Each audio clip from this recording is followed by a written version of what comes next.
Hello, YouTube. The last year has been full of carnage and struggle for everybody in the space formerly known as NFT gaming. It's like everything that happened in 2020 to 2021 is mostly being erased, and we just start over with a clean slate. So many projects closing down, so many promises that have not been met, which is why it is rare and it is so nice to have some good news for once. Good news for Web3 gaming, good news for NFT gamers, something good has actually happened. I know, it's surprising. So what's so good? Well, Gods Unchained's newest set, Band of the Wolf, dropped about 2 weeks ago, and it has sold out, baby. All of the main booster packs have sold out. This tweet says it all. Player excitement for this set has been record smashing, with booster packs selling out for the first time in the game's history.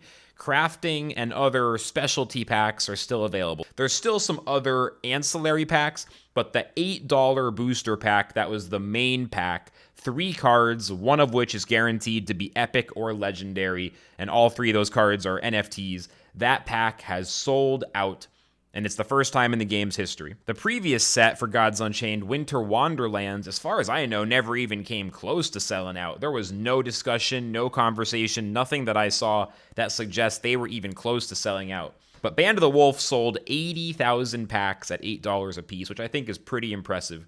More importantly, the excitement and conversation and even the drama around Gods Unchained is growing. Gods Unchained's Twitch category has been on fire lately. It might not seem like much, but there's been 200 to 300 viewers for most of the day. That might not seem like much, but Gods Unchained is the most consistently viewed game that actually has NFTs in it on Twitch in the entire English language. It definitely has surpassed Axie Origins, which has consistently got about a third to half as many viewers as Gods Unchained most of the time, unless Spam and Rice is live, in which case he tends to get around 100 to 200 viewers by himself. Gods Unchained has really taken over. The only game that can actually compete. A lot of people have no idea about Mirror 4, but this game, just right now, I'm covering it up, so let me move my camera. They have 1.1 thousand players, so 1,100 players. This game is very crypto friendly. It's got NFTs, it's got a crypto token. This game is just not talked about very much in English because there's not an English language community. Aside from Mirror 4, though, as far as I know, Gods Unchained is absolutely the most popular game on Twitch that has NFTs. As you can see, it's not a ton of streamers, but the viewership is pretty good. Fake Muse and Jerry Banfield are both regular streamers showing up multiple times a week. Jerry streams almost every day. This game always has 200 plus viewers now, which is actually pretty impressive. So it really feels like with the set selling out and with the viewership, at least on Twitch, growing, it seems like Gods Unchained is just having a lot of success with this new pack. Now, or with this new set, rather. Now, some people do have concerns around the balancing of Band of the Wolf. In fact, I've even heard, although I don't have total confirmation, rumor is that Yawgmoth, one of the top competitive players who actually used to be on the official staff of game design for Gods Unchained, apparently Yawgmoth just quit the game. So if that's true, that's an example of some people who are OGs, who have a lot of experience, who are not happy with the game's balance, which is concerning. I don't love hearing that. Honestly, though, in general, on the topic of balance, this might sound crazy, huge hot take. I just don't care that much. Honestly, when it comes to game balance, I'm not a game designer. I'm not a game balancer, right? I'm a content creator and I work in marketing and like customer support. So when it comes to balance, my philosophy is that you guys just figure it out. Like, not my problem. The game is fun as hell right now, and people have a ton of stuff to talk about. So the balance, unless it's disastrous, unless it's terrible, I just think the balance, as long as the balance is okay, that's enough. If it's fucking amazing, that's great. But if the balance is okay for a game like Gods Unchained, that's okay. For me, the joy of Gods Unchained is in the game's large amount of wacky moments. There are so many interactions between cards in Gods Unchained that make me go, what the fuck? But in a good way. Like, oh, wow, what is that?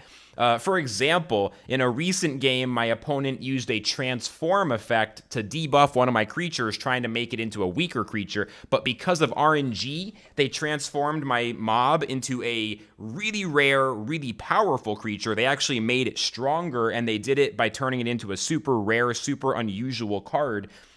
I was so excited. I literally won the game because of this weird little interaction, and it's just like a super unexpected new experience. I've never had a moment like that in any of my Gods Unchained games before, even though I've played the game for at least 500 hours, maybe closer to 1,000. I don't have an exact count. I mean, honestly, like, I'm going to play the clip. Look at how much fun I had when this random-ass thing happened. Oh, you're welcome, Zombie. On the phone during the last spin. Thank you so much. Funding the degenerate habits. Happy to do so. I am happy to fund your degeneracy. Oh, he transformed into a spiral golem. Oh, it's the worst Mage Weaver of all time. Mage Weaver, it's the worst one of all time, bro. Oh, it attacks automatically at the start of the turn. That is so good. To me, the abundance of wacky moments and wild interactions is the real key to Gods Unchained's success, as well as the fact that they have first mover advantage, being the first really legit, really well done TCG that did use NFTs. The high-end competitive balance is certainly important for players' well-being, those who are competing at the top level, because they're going to go crazy if the balance sucks, but it's just not the top most important thing to the game's success.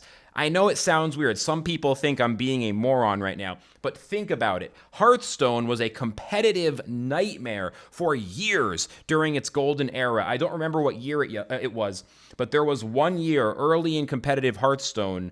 I was not involved in this. I just was watching as a spectator, but there was one year where the World Cup of Hearthstone, the World Series, was determined by, like, incredibly good luck for one of the players.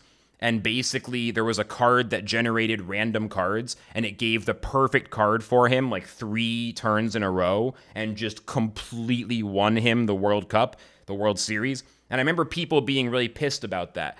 The truth is, though, even though Hearthstone was competitively lackluster for a long time, it was still an incredible cash cow and had everyone's attention. And to this day, most digital TCGs are compared to Hearthstone, or it's something like Gwent, where it defines itself as being specifically not like Hearthstone. Everything is compared to Hearthstone in digital TCGs. So if Hearthstone didn't have great competitive balance, but it was an incredible success, I think that's an example of how, even though it's not ideal, when push comes to shove, the competitive balance doesn't have to be perfect. It just has to be just good enough to function at all. Because the truth is, I think it's the wacky moments and the fun, weird interactions, and it's the inconsistent combos that work once out of 5 games, but when it works, it's super fun. Those are the kinds of things that most players will get to experience, whereas very few players will ever be at the top of the competitive game. I know, because I'm a consistent Mythic player, I do pretty well, and even I'm not close to being as good as the true best players, people like Sam Bam, people like Clutch, people like Muse, etc., etc. So they should improve the balance, but even if you don't like it, it's not the most important thing. Now, there are some other concerns at the moment in the Gods Unchained. The Council of Mortals, a group elected via popularity contest to represent the Gods Unchained player community, has had some drama lately, but I think I'll save that topic for another video. I'm still learning more about it and developing my opinion. I might have some super spicy takes there, so I'm going to wait a little bit longer, and I'll probably do a video on the Council of Mortals pretty soon. Overall, it looks like Gods Unchained is the big winner for TCGs coming out of the NFT boom from 2019 onward. They're making money, they have a large and consistent community of gamers compared to other so-called NFT games, and they're poised to dominate the NFT TCG market from this point forward, even though I don't think it's going to be called NFT TCGs, but like that lane is dominated by Gods Unchained, whatever it ends up being called. As of right now, Gods Unchained is in an incredible position and is probably the #1 game in Web3 land for grinders and content creators to focus on over the next few months, as consolidation continues to happen both in Web3 and especially in esports and gaming, After all, we've been in crypto winter for so long. Now I'm hearing everyone talk about esports winter. I guess winter never ends, but we'll make it. Hopefully, some of us will make it. Maybe. I don't know. I think God's Unchained will be okay. So, what do you think? Do you love or hate Band of the Wolf? Let me know in the comments. That's it. Bye-bye.